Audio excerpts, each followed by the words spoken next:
Knott's Scary Farm is the longest running Halloween themed event at any theme park in the entire world. All others can trace their roots back to here at Knott's Berry Farm. Now, despite the various changes that this park has gone through since the first haunt in 1973, shadows of its past still stand. We're standing here in what is technically known as Main Street in Ghost Town, but in about the past 15 or so years in the monster community, this is referred to as Fog Alley. Now, during its debut, the Knott family created all sorts of entertainment to help establish this Halloween party concept. They had live monsters inside the log ride and the mine ride. Every store and food service was decorated for Halloween. And they also had carnival-like sideshows that were set up here in the midways of ghost towns. So many years later, when I worked here as one of the slider monsters, I wanted to work right here. I wanted to walk the same steps as those first monsters did back in 1973. I wanted to be among these eerie buildings. And these buildings, in fact, have great relevance to the haunt's history. The displays inside these structures are known as peekins.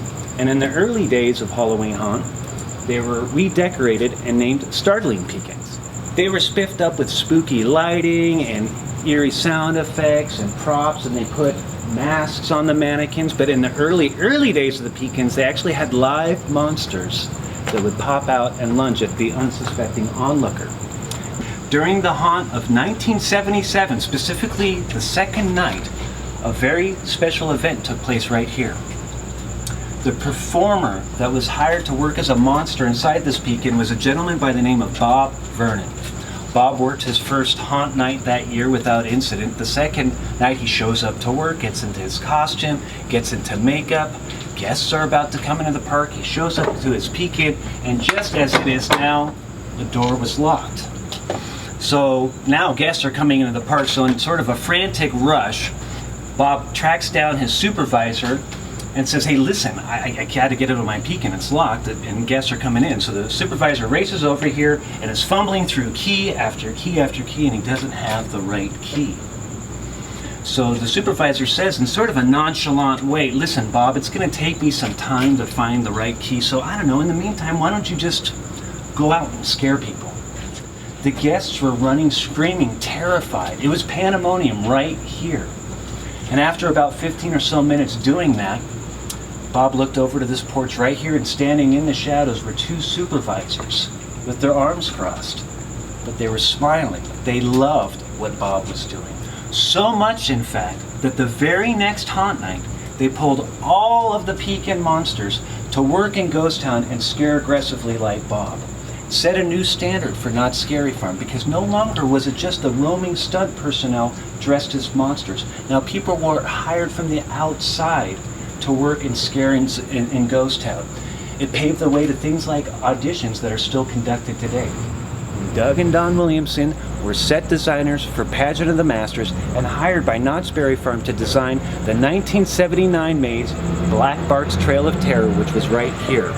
The maze was extremely big budget for the time.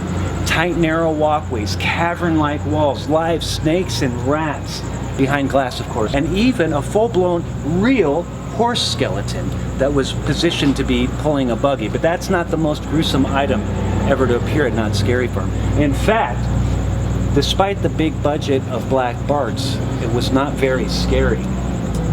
It looked neat, but was not scary. The Knott family were looking at the long lines at the log ride and the mine ride. So not satisfied with a spooky museum type of setting, they brought the designs back in-house with a fresh attitude, and the result was the 1980 maze, the Tomb of Terror, which was also right here. This time they packed it full of live maze monsters that aggressively scared people. It was the item on display in the final room. A true, absolutely real, human, mummified corpse named Count Demonicus. People flipped out seeing Count Demonicus. People were scarred by seeing this corpse. Certainly not something you could do nowadays. Over here is the Wilderness Dance Hall, and that structure marks the most significant maze location in the entire history of Halloween Haunt. Some of Haunt's most famous mazes have been housed inside that structure. The first was 1980's Dr. Alucard's Chamber of Horrors, which Alucard spelled backwards as Dracula, so you can kind of get an idea of the theme. And then more recently, Hatchet High, a Doll Factory, and now of course we have Pinocchio and Strum. And as great as all of those mazes have been, all of them combined don't add up to why this structure is the most significant maze location in the entire history of Halloween Haunt. It was in 1977 that direction came from Marion Knott herself to create a new attraction for this Halloween Haunt. She knew that they needed to do something to alleviate the long lines for this rapidly growing event. The result was the very first maze ever constructed solely for the Halloween Haunt, the 1977 10 Chilling Chambers, and you are standing right where that maze was located. The maze was an immediate smash hit and set a new standard for Not Scary Fun. Every year since then, they create and build these mazes for the Halloween Haunt. Every Halloween theme park in the world that has some sort of maze can trace its roots back to the 1977 10 Chilling Chambers maze. And that's why this area is so significant, because without that maze, who knows where this event would be today. So my name is Ted Dougherty, author of the book Knott's Halloween Haunt, A Picture History. Thank you so much. Thank you. Thank you.